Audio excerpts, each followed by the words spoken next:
Hi, welcome to the Christian Indie Writers Podcast, where we inform, encourage, and support Christian indie authors on their journey to publication. I'm Jamie Hirschberger. I write short fiction under the pen name J.R. Nichols. And I'm Christina Catane, and I write Christian fantasy. We already have Catherine Carroll in the chat. Good morning to you, and good morning to everybody who is listening or watching later. We do live stream on Fridays at 10 a.m. Eastern. Hi, Piper. Just a reminder that next week is Labor Day weekend here in the U.S., and we will not be having a broadcast on that day. Hi, Allie. Thanks for joining us. We do appreciate all of your support. If you're ever able to join us live, our chat is vibrant and active. We have a great community. I like to say not a dud in the bunch. We have managed to collect over the years an amazing group of writers to offer support and encouragement to one another. So if you're ever able to join us, we would appreciate that. But again, whatever is your favorite podcast streaming platform, you should be able to find us there as well. If you love us, tell a friend. If you hate us, tell everybody so that they can come and discover whether they hate us also. Right, Tina? Exactly. There's no bad publicity. Well, we start, we don't have Jen, but it's for a good reason. She's got Happy Days in her family. They've got like a family event going on today. Maybe she'll share exactly what. And so she's out for a positive reason. Still prayers for a blessed and happy day for them. And Tina, what's up with you this week? Well, first of all, I need to apologize in advance because I still have like this lingering cough. Yeah. It doesn't bother me very often, but when I talk, it tends to pop up more. Yeah, so and we did. I'll try to mute myself when I have to cough, but I also have to talk. So yeah, last week it was so bad that we canceled because Tina just couldn't put together a sentence without really just a terrible attack of the coughing. So we do appreciate that you're getting better. Gosh. And is there something else, or just gonna? I wrote quite a few words this week. The pressure of having to submit something to my writing group, and I actually have more in my head. Like I have this whole scene in my head because I'm an intellection, so we can edit in our heads. We don't have to have. We can edit a blank page because we can edit it like 4 times, 5 times before we ever write it down. Mm-hmm. So that's kind of where I am. Well, that's great because I know that it's been sort of a challenge for you to get the writing out. And so, yeah, it's kind of a breakthrough for you. Yeah, my whole schedule got messed up when I went in the hospital, and trying to change it and trying to figure out what works best for because I have higher priorities than my writing. And I know that sounds like, what? This is a writing podcast. But my time with God and my devotions and my Bible reading and my studying for teaching the Bible study is my top priority. And so I've been doing that in the first thing in the mornings, which is when I used to write. So it's just a little bit of a it's just going to take probably a little bit more elbow grease and grit to make myself write in the afternoons or the evenings. Gotcha. Yeah. What's up with you? Okay. So what's up with me is that last week and then probably tonight, I will be going to a local writing group. I did go a few weeks back. I go when I'm able because they meet on Fridays. It's one of those deals where whoever can meets on every Friday. And then I think once a month they have like intentional, everybody get together who can, official sort of a meetup, right? Mm-hmm. And the reason why I wanted to share about that is because I feel like it lends to our topic today. And Tina, you also mentioned that you're in a writers group, right? Mm-hmm. And we're not necessarily talking about writing groups today, but we are talking about collaboration and community and finding both while aligning to your own goals and to your own spiritual purpose, right? Mhm. And your values, all of that. Yeah. Yeah. And so I thought that sharing that would be kind of a good transition into the topic of the day. And also, if you're joining us live, would you mind dropping your what's up in the chat so that we can keep up with what is going on in your world as well? So I'm curious, is this a group where you just get together and you all write, or are you sharing your writing, or what Um, is that? it's a very loose format. They don't really seem to be structured in that kind of a way. I think it's been really the same. It would be kind of if we started a writing group and then suddenly someone new showed up. So I think they're not really exactly sure how to like present themselves to me, or I Right. think I've kind of shaken them up a little bit because the attendance has been just really the same old people for quite a while.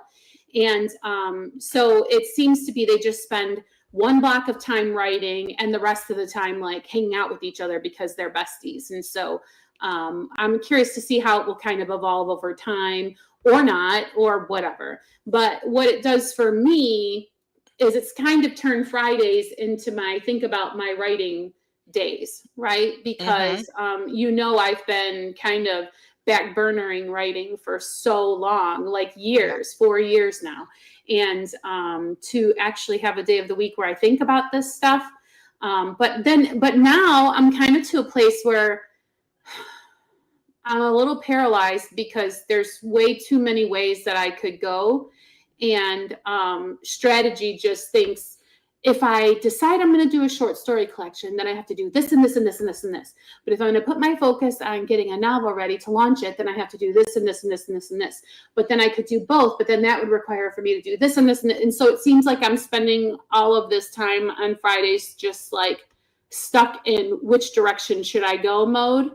It's Yeah. almost like it would just be easier if I just only had like, if a fairy godmother dropped from the clouds and said, all you need to do is this. Do this thing that you're thinking about doing. That's the direction you should go. Oh, and it's just like the blessing and the curse of being independent is you don't have a publisher demanding a copy of your novel. You don't have somebody saying you need to do this and this to your website. It's all up to you to make all of those decisions. It's so overwhelming to me right now. Yeah. Well, you know Mhm. that old saying that really annoys me, but I'm going to say it anyway. The how you eat an elephant one bite at a time. So, like, what's the most important thing? Like, if you wanted to do a short story anthology, what is the first step? That's the problem. That's not the problem. My problem is I've got a spoon and there are 2 dead elephants Oh in front of no, me, or 6 dead elephants in front of me. And it's like, which elephant do I want to eat? I understand which bites to take, I depending see. on, you know what I mean? I just Yeah. don't know where to put my effort, where to put my And focus. honestly, if It's I saw like, 6 dead elephants, I'd probably puke. yes, because in either case, there's a big bunch of work. And so then I start to get into the minutia of evaluating the work that it would require. And do I want to do that? And then I just am like, no, they can all just stay back burner for another week. And so it's really just like, whatever. I Mhm. mean, it is what it is. I'll figure it out or I won't, I guess. But at least I'm thinking about it. Right. Right. So Piper, COVID this week, and now the gremlins have caught it. Not as horrific as the first time, but still not much fun. Oh, I'm so She must have sorry. It's given the them worst. poke after midnight. Yeah, you don't want to feed a gremlin, or maybe she gave him a bath. You shouldn't get him wet either. Yeah. Oh gosh, poor Piper. All right, Um, Catherine, what's up? Planning to write with a friend today. Yay! I need to write for a lot of hours this weekend. I'm way behind on my schedule for my pre-order. Well, you've got mhm. to go and you're chasing it. Good for you, right, Tina? Like she's Yeah. eating that elephant, so good for her. Piper says, good luck to Catherine catching up.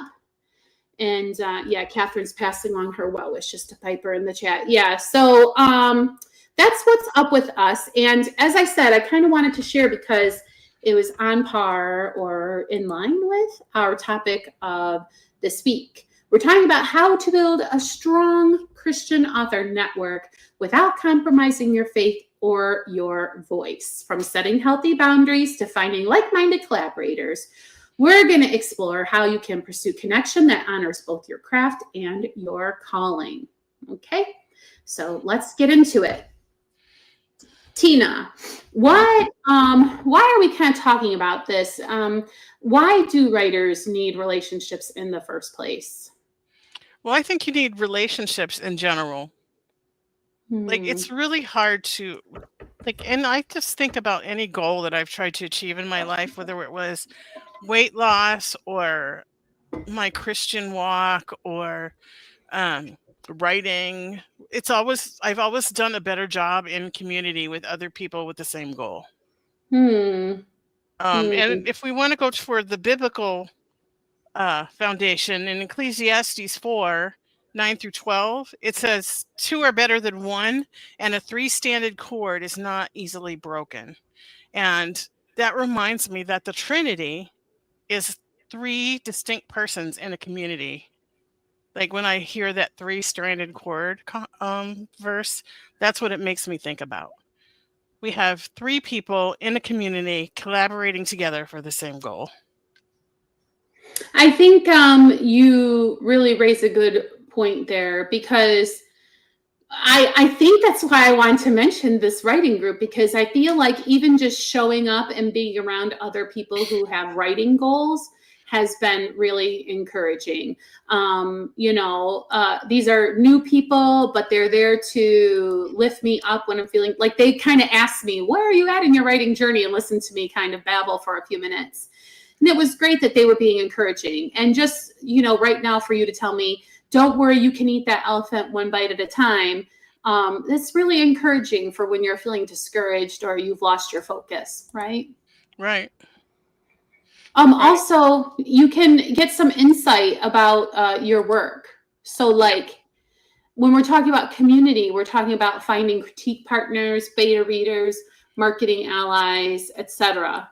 And Yeah, so I found that really, really the thing I need the most in a writing group is critique partners and somebody to read what I've written and say, it would be clearer if you did this, or this part was confusing, or this is really great, or like, that you get the reaction of a reader, all the stuff. And then one of the ladies in the group is like an editor, so you get like the editor brain, and there's a couple other fantasy writers. Well, all of them kind of write fantasy, so you kind of get that, like, they have ideas. It's just awesome to have that feedback from other people so that you're not like writing in a bubble. Yeah, especially if I don't know. I feel like when I especially first started writing, a lot of it was just the feeding of the backs, right? Like how I say every Friday is my favorite, because I get someone to hear what I wrote and say, good job. Like, that feels kind of nice to have once in a while, doesn't it? Or to tell you where you're kind of missing the mark, right? Well, yeah, and even when they tell you where you're missing the mark, there's always like, I really liked this. This was really good. They tell you what they liked about it, and so you get a mix of helpful advice. Even if you don't change it, it's something to make you think about it, and you might change it completely differently than what they suggest. But to have that feedback is just invaluable. Well, yeah. And sometimes you're the one saying, all of this is terrible. My writing absolutely stinks on ice. And you get kind of down in the dumps. And it's really good to have somebody to like either commiserate with you or help pull you out of the dumps. And when you're having emotional or spiritual ups and downs, right, as you travel along your journey. Yeah. And Piper made a good comment down here. She said, I need writing friends who understand the trials and joys I'm going through, because the peeps in my life don't necessarily get it. Right. Yeah. No. I don't know what this IFYW. Oh, if you know what I mean. I'm not good on these acronyms. Sorry. Family is supportive, but they don't understand. Yeah. That would be like trying to talk about story structure to my husband. I mean, he watches the same things over and over and over again, but when you start talking about story structure, he just like goes blank. Like I could be talking about story structure of MASH, and he would be Mm-hmm. like, he just wants to Mm-hmm. laugh at the jokes like he never heard them before Mm-hmm. in his little nothing Yeah. box. Yeah, it's really interesting how people are put together so differently, and the writer brain just is different. Yeah. I think Catherine posted some kind of a meme. I don't know if it was her own Facebook page or ours, but it was like, fictional characters talk to you, and you sometimes talk back, and you you kind of either get that or you don't. And if you Right. don't, you're probably like, that sounds really super When your strange. characters defy you and do something you didn't want them to do, and people are like, "What are you talking about? You're the writer." Well, another Right. writer will get that. Right. So, one final note on biblical, making the biblical case for community. Imagine Paul ministering alone. No, he usually had help. It was collaborative mission. He had Timothy, Silas, and Aquila and Priscilla. He, even if you have your own personal writer's mission, collaboration and reaching out to other like-minded people is really how things are going to unfold in a positive way. Right. And that wasn't Paul's idea. That was Jesus. Way back in Matthew, where he sent them out in pairs.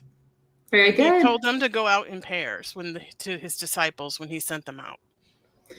Now, very good, Tina. But we have to be careful because not every open door is from God, right?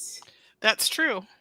So it's easy to assume every opportunity is a blessing that we're meant to walk through. But how do we test the spirit, so to speak, and seek wisdom so that we know what is a wise path to follow and where we should kind of shy away?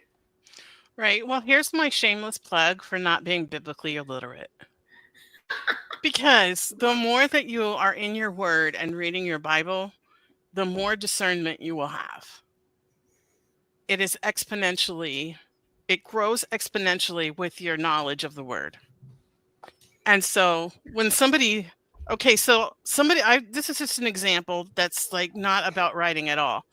But there's this chick on TikTok the other day, and she started out her TikTok by saying, "I'm going to show you how you can honor God with your tarot cards and your crystals." Interesting. Right? If I was biblically illiterate, I would be like, "Oh, goody," right? Immediately I was like, "Whoa."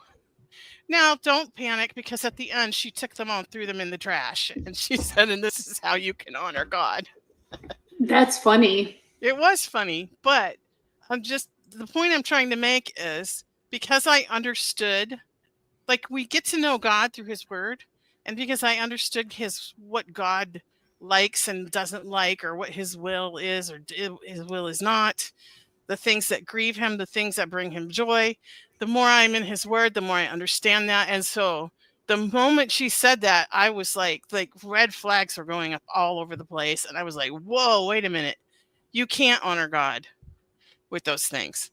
But then she threw them in the trash, and I was like, oh, good one. You got me. So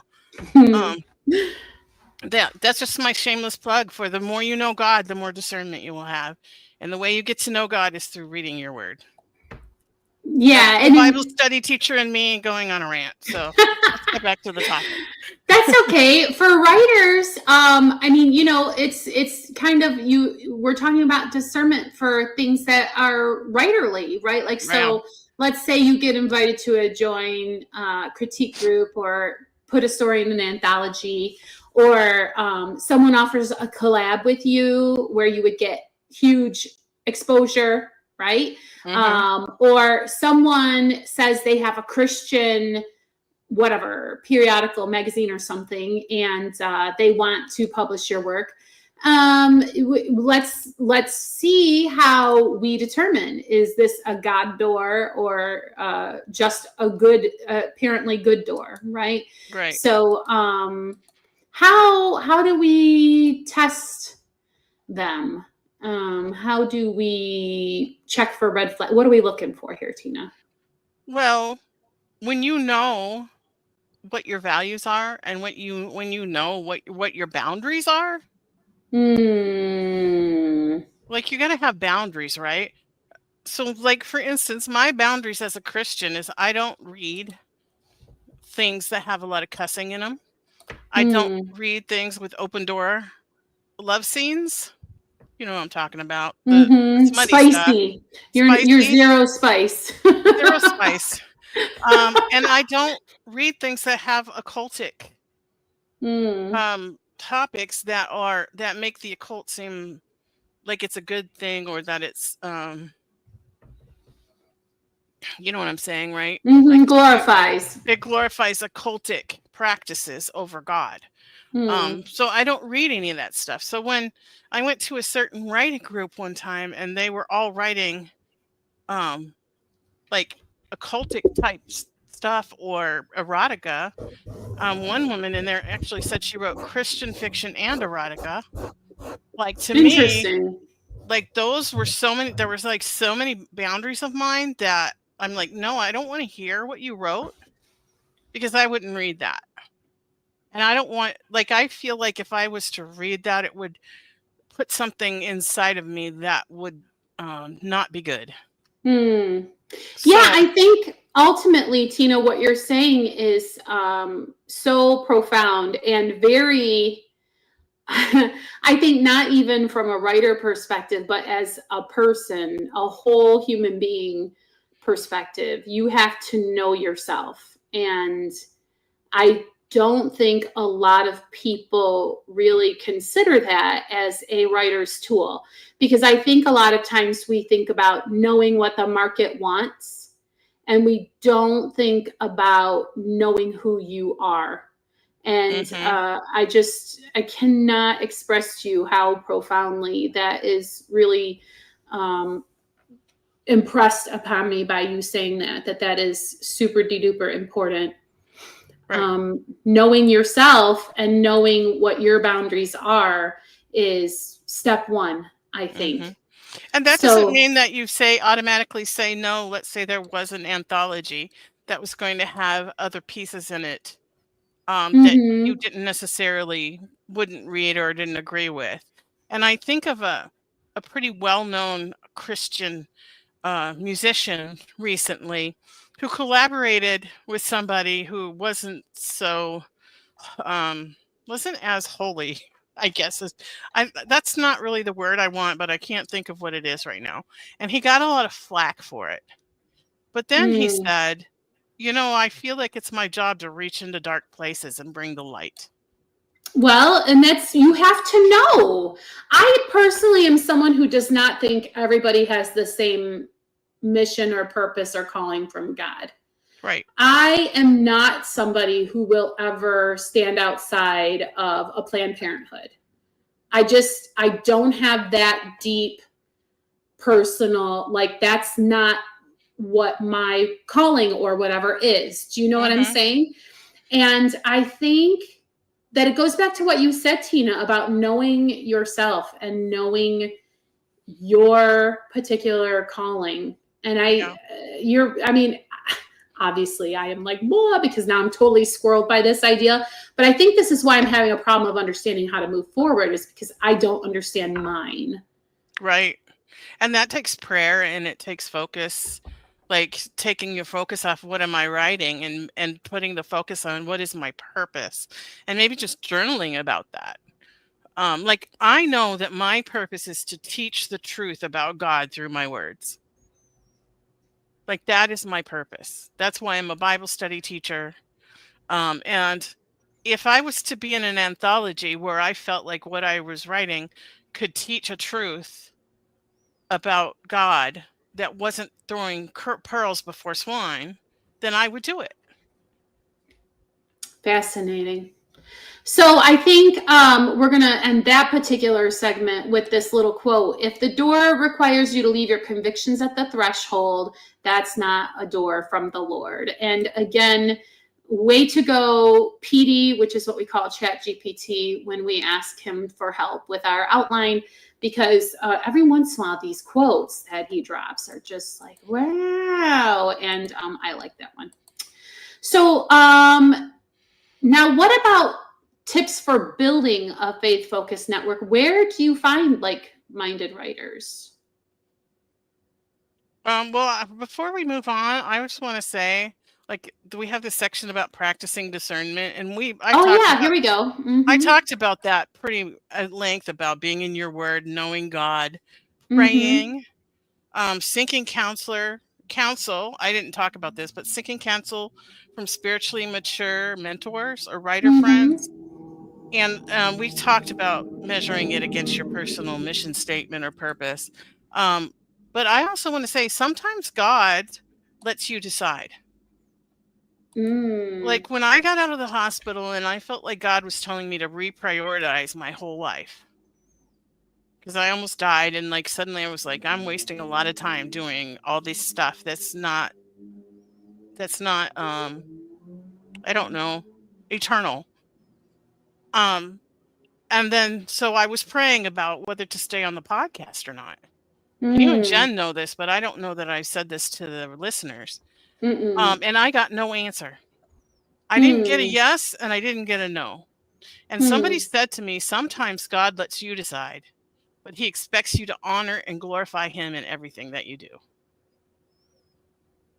And so I think sometimes that's the case, where he's not going to tell you yes or no. You decide, but honor and glorify him in the doing of it if you decide to do it.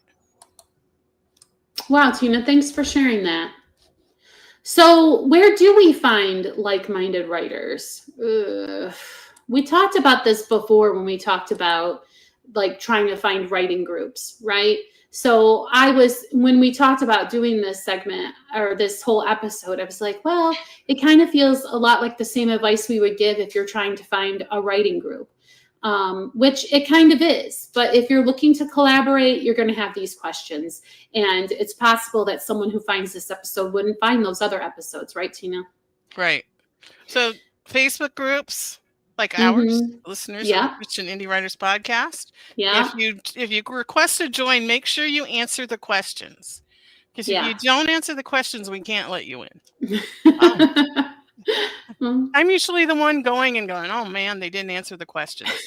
So then I wait a few days, and if they still haven't answered the questions, I try to send them a message, but that doesn't always happen. Yes, it's our way of, it's just our way of keeping the group kind of somewhat the spam safe.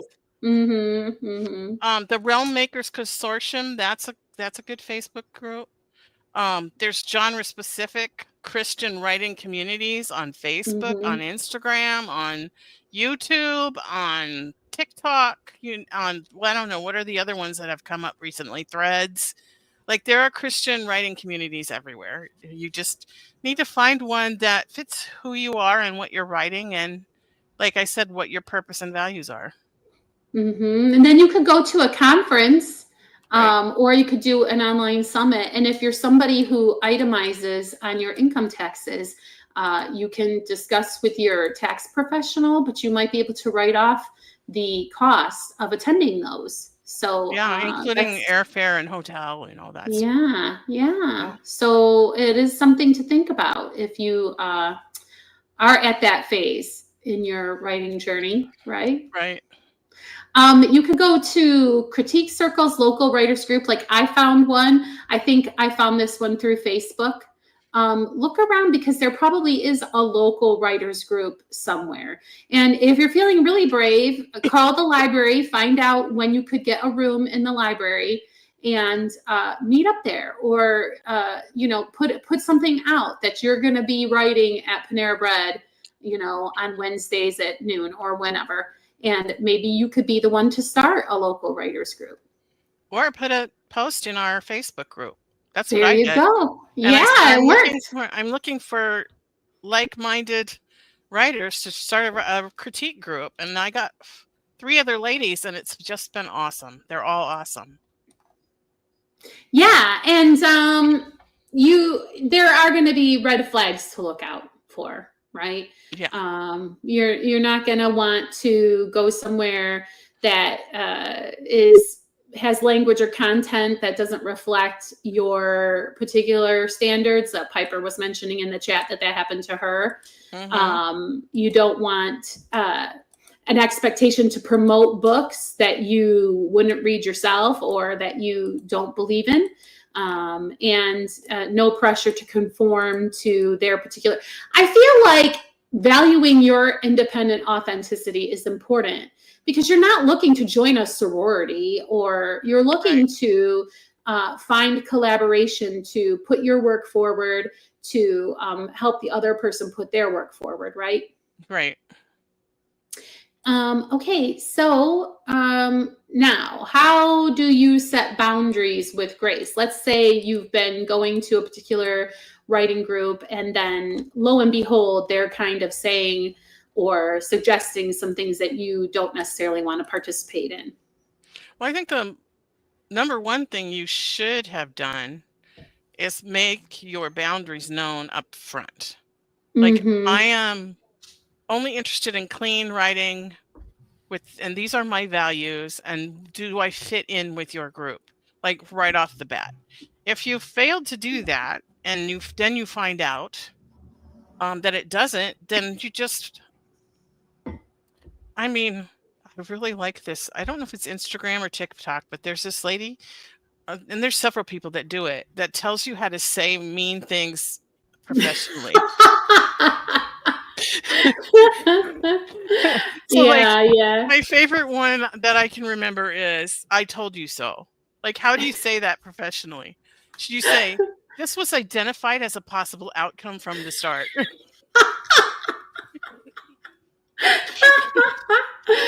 Yes. So, like, take your thing and say professionally, "I'm starting to realize I'm not a good fit for this group, and I need to find somewhere else." Yeah, and in the context of collaborating, again, because I feel like I'm thinking so much along the lines of like a writers group, and less along the lines of collaborating. As you said, you should have done a good vetting job in the first place, right? Like, right. But we don't always do that. Sometimes we get excited and we like jump in the water before testing the temperature. Yes. And I think, honestly, if you ever get in a situation where you have to do a collab, quote unquote, breakup, you know what? Most people will respect you for just basically being honest. And, there is just no way to deliver bad news that isn't going to be a little bit of an owie, because like bad news, by definition, is an owie.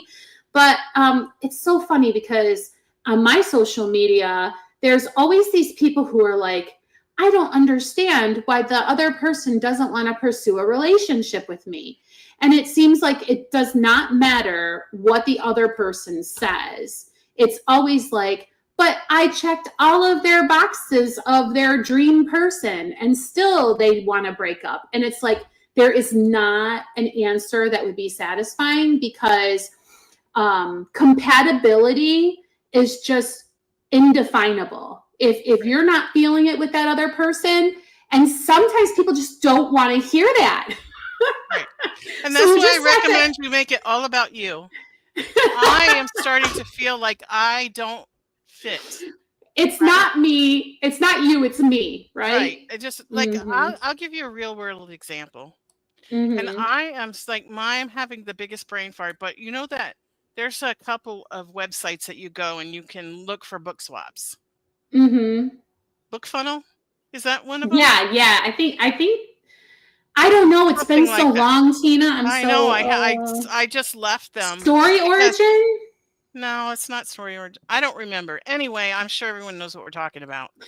And I'll find it later and stick it in the show notes. Okay. All right. But I was looking for Christian fantasy. And there was this person that wanted to swap review, where you put it in your newsletter.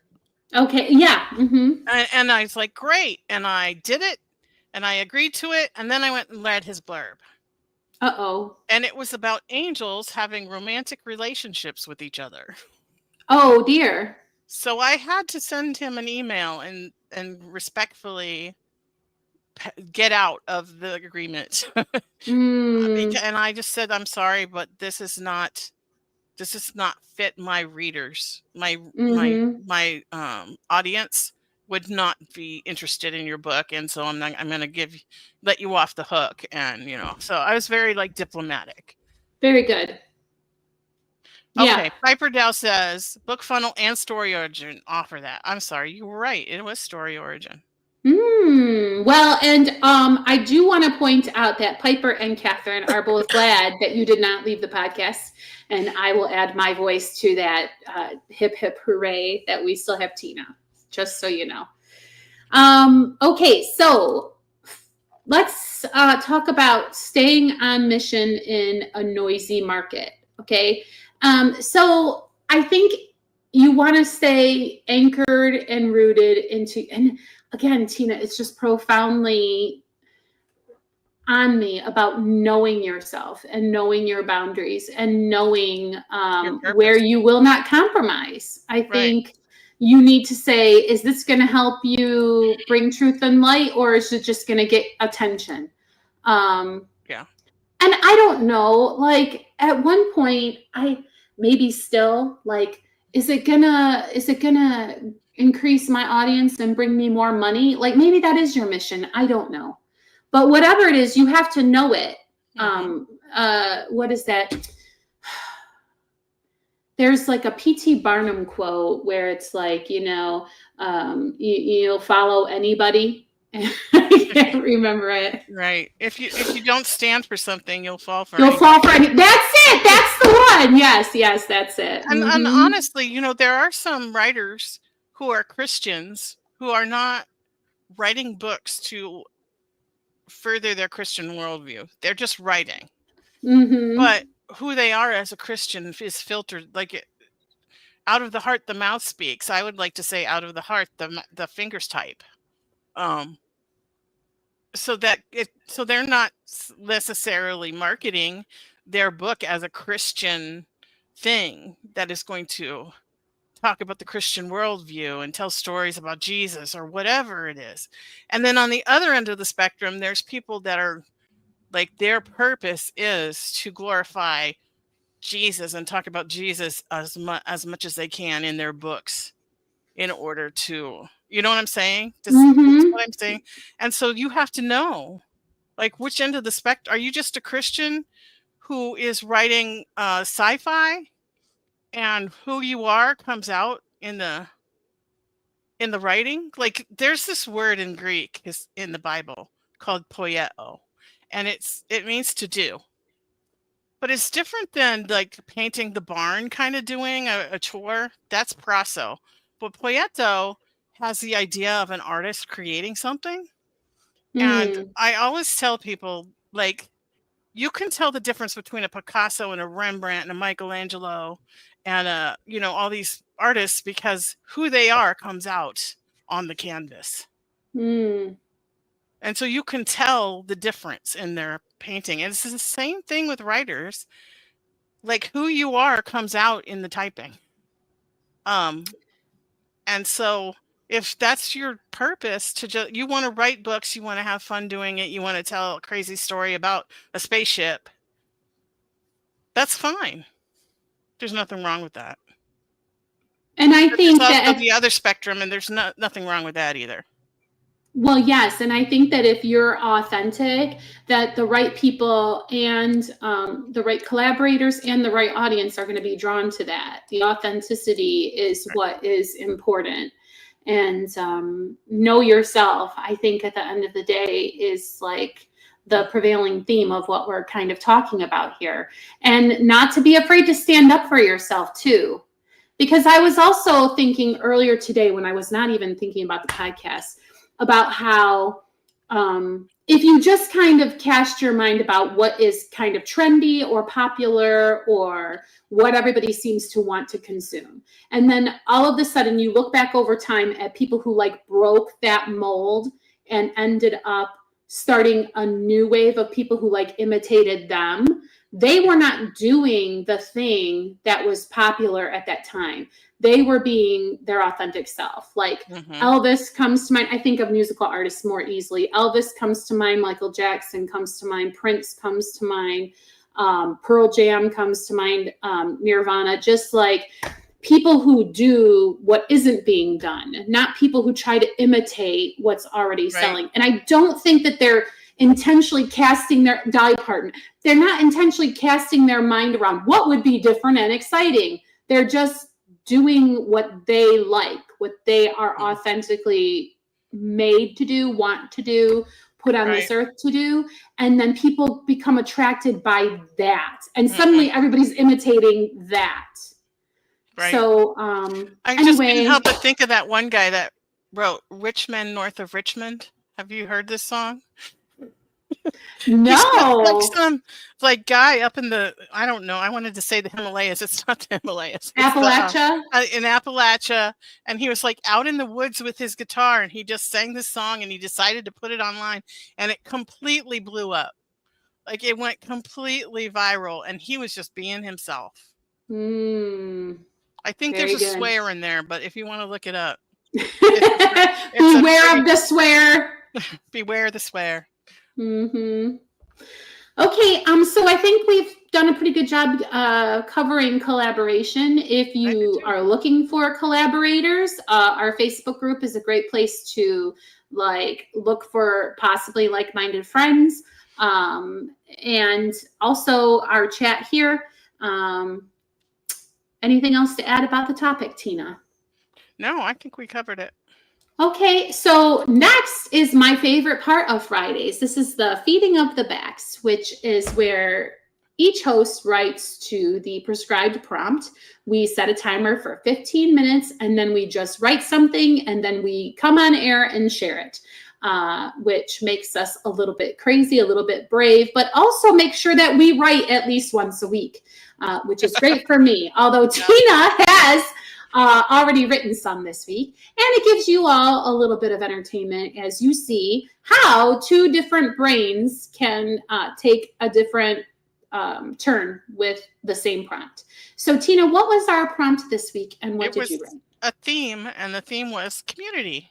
Community. And because I don't easily switch gears and then be able to get back, I wrote in my work in progress. Oh, good. So it took only a few minutes to find the pier. There were half a dozen booths set up selling fish and fresh vegetables, as well as handmade crafts. Angelica wandered over to one of the booths, admiring the dolls lined up at the front with intricate beading on their brightly colored tunics. It made Angelica think of the time she bought a doll from the market back in Turquoise for, and I put I'm going to say question mark because I don't remember the girl's name. I remember that scene. Yeah. It was 3 books ago. I remember it. Isn't that strange? Okay, go ahead. Who at the time was living in the untouchable camp and was very sick. Angelica wondered what she and her mom were doing now. Question mark had been made well, and they'd been able to leave the camp. She wondered if they'd heard the good news and accepted Jesus as their Lord. 2 women stood behind the booth, their heads together and their hands moving animatedly as they talked. They wore tunics similar to the dolls, one the bright pink of firewood and one the green of fresh spring grass, both also covered in intricate beading. Their black hair was braided down their backs, and they each had 2 black lines tattooed from below their lips to the bottom of their chin.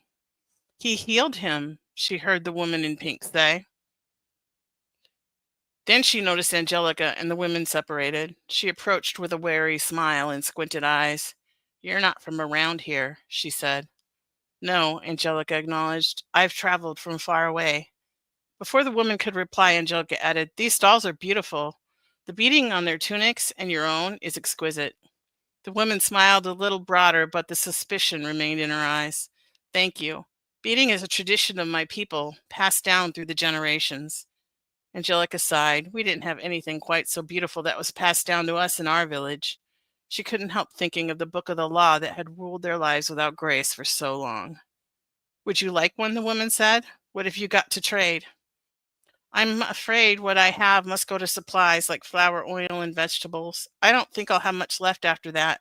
Angelica smiled at the woman and moved on to the next booth, which was covered in fresh vegetables. The two women moved back together. She heard the one in green say, "You should tell your father to go see Ivan's magician. Surely he can heal his eyes." Her eavesdropping was interrupted by an old woman in a bright red beaded tunic, and she had 3 lines tattooed on her chin, the middle one darker than the others. And then the timer went off. Can you tell me about those tattoos? Well, they have in the Alaskan Native culture, they mean something. And I would have to look it up to tell you exactly what they mean. But they tend to mark things like becoming a woman, becoming a mother, things like that, and they will tattoo their face. You can Google it, and I'm sure you will find a plethora of information, but I don't want to go too deep into what it all means right now. I just know that it means something. Yeah. But I don't want to say it wrong. I don't want to like misrepresent the natives. Yes, I was just wondering if it was in your futuristic world a different, like if you had already ascribed, like I didn't know if this was something that you had adopted and morphed already to be able to readily explain, or if it was like no, I was thinking about Alaskan Native. Gotcha. Costume that I've actually seen with the bright colors and the beading, and their houses are those bright colors too. They're like turquoise and blue and wow, red. That's awesome. Well, Piper says she's seen people on the Alaskan shows with tattoos on their faces, so she knew exactly what you were talking about. She doesn't know what shows. She's absorbing them in her periphery as hubby is watching them. Yes, we've all been there. Well, yeah. Tina, I really liked it. I do feel like you add just the right amount of description, and this piece was a demonstration of that. I couldn't exactly repeat, well, like you just said, the next booth was covered in fresh vegetables, and that was plenty for me to be able to visualize it without going into like, you know, the bright greens of the tops of the turnips, which is fine. It's just not writing that I tend to enjoy. So as an author, I appreciate just the amount of description that you use. So thank you for that. Well, I appreciate that feedback, because as I was writing it, I was like, I don't even know what vegetables would grow in this area of Alaska. There you go. So I'm just going to say vegetables, because like, can they grow carrots there? I don't know. Yeah. And if, you know, if you redraft or edit and decide to elaborate, so maybe she's going to buy a specific vegetable. So I would have to research that and make sure it's something they would grow in southwestern Alaska. But again, see, I feel like that's a good instinct, because the prompt was community. The prompt was not vegetables, right? So your instinct to not really dwell too much on like what kind of vegetables is like a good one, right? Right. All right. Well, thank you for sharing that. Piper says, welcome paperbacks. There's somebody named Paperbacks and Ponytails in this. Oh, hi! She says her name is Katie. She finished her first manuscript a few weeks ago. Good for you. That is a huge accomplishment. She's working on the edits. Happy to find this community. And welcome to you. We're happy to discover you. Go back and listen to earlier episodes, although not too early, even though we haven't taken them down. Just kidding. But Jen. You want a good laugh, go back to the first one and just go through all of them. We were very green. Yeah, and we're coming up on episode 300, so I hope you'll stick around to hear that. We won't be live next week. We've already mentioned, just so you know, Katie, because we typically are not broadcasting on holiday Fridays. Okay, so I'm going to share my sprint about community, which is funny because I wrote it last week, and when I opened it, I'm like, what is this? Because I've been away from it for a week, but now I remember. Okay, so remember the prompt is community. The music is too loud, Jim. Shelby sighed and put her hands on her hips, surveying the buffet table. It was looking a little heavy on desserts. She checked her watch. The Palmers, who were bringing the pulled pork, were late, as usual. Jim, did you hear me? I said turn it down. There was no reply from Jim, but the Beastie Boys became a less bit strident a bit less strident in their fight for the right to party, and it was suddenly much easier to hear the splashing and laughing kids in the pool and the chatter of the adults on the pool deck. "Where are those Palmers?" Shelby muttered as she went inside for tongs and serving spoons. "He's on your floor.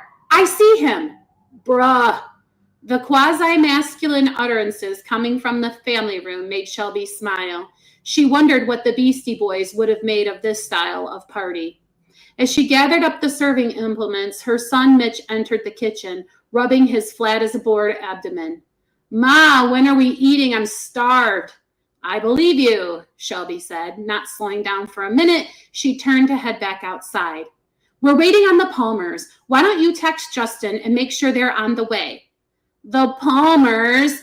The mournful cry of dismay followed Shelby out the sliding screen door as she turned to close it, shuffling the kitchen gear into one hand. She hissed back into the kitchen. "I know Justin's not your favorite, but you and I both know you could eat half a pan of that pulled pork yourself, so I don't want to hear it." With a huff, she slammed the door closed and turned to almost run straight into a foil-covered aluminum disposable pan carried by Justin Palmer. "Justin!" she exclaimed, then sputtered out the next thing that came to mind to say. "What a surprise!" "You knew I was bringing the pork," he contradicted in a tone that eliminated all potential for doubt he'd heard what Shelby had said to Mitch. Mr. and Mrs. Palmer were rounding the corner and offered chirpy greetings. Mr. Palmer was carrying a second aluminum tray, and Shelby, 3, 2, 1. Oh, it was just getting good. I mean, the whole thing was good. It was just getting juicy, right? Uh-oh, am I frozen or are you frozen? Oh, no. Sorry, I'm having some connectivity issues. I thought it was me. I was panicking. No, I keep getting a little warning from StreamYard that I only have one bar, so but that was wonderful. I loved it. I appreciate that. Yeah. I have a lot more to say, but we better not whisk it. Let's not tempt the fates, right?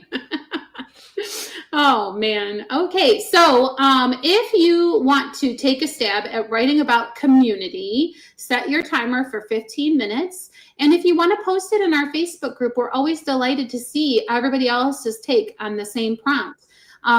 It's really funny whenever I think or read or hear about somebody saying, you know, I don't want somebody to steal my idea for a book, because it is not going to be your book, even if somebody steals it. There's just no way. It's very much back to your point, Tina, about you can tell a Rembrandt, you can tell a Michelangelo, right? Right. And, you know, there's this whole meme out there that Star Wars and Harry Potter are the same story. Young teenage boy whose parents are dead that live with their uncle, right? They find out they have secret powers. They have like an older mentor that gets killed. Like, it's like it's the same story. Well, and what's interesting is the very different audiences attracted to each of those franchises. Yeah. Yeah, I wouldn't say there's much overlap. Nope, probably not.